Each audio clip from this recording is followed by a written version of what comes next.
দেখুন, ব্যাপারটা হচ্ছে এটা অত্যন্ত দুঃখের।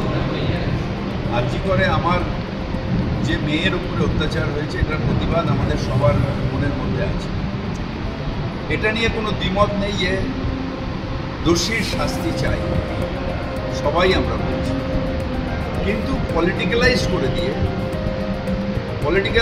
দিয়ে আর্জি করে সত্যিকারের যে মেয়েটা প্রাণ দিল, যে অন্যায়টা হলো, সেইটাকে ছোট করে দেওয়া হয়েছে। নবান্ন অভিযান কিসের জন্য? মমতা বন্দ্যোপাধ্যায় বলেছেন আর্জি করেন প্রকৃত দোষীর শাস্তি চাই। তারা হাইকোর্টে গেছে, হাইকোর্টে গিয়ে তারা বলেছে পুলিশের উপর বিশ্বাস নেই, আমরা সিবিআই তদন্ত চাই। সিবিআই তদন্ত করেছে, চার্জশিট দিয়েছে, সাজা ঘোষণা হয়েছে। সেই সাজায় আমরা সন্তুষ্ট নই। আমরা বিশ্বাস করি যে এটা যদি পুলিশ তদন্ত করতো তাহলে আমরা ফাঁসির হুকুম পেতাম।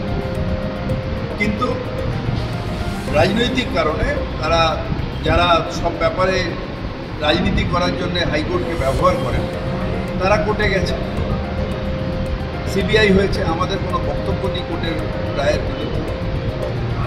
তারপরেও রাজনীতি করার জন্য তারা বিভিন্ন বিরোধী দল তাদের পাল্লায় পড়ে এটাকে করা হয়েছে। কেন কালীঘাট? মুখ্যমন্ত্রী বারবার ডাক্তারদের নিয়ে এসে তোমাদের কী দরকার তার তরফ করেছে, যতটা তার সম্ভব হয়েছে তিনি করেছেন ডাক্তারের জন্য। তাহলে অর্থহীন আন্দোলনের কারণটা কি?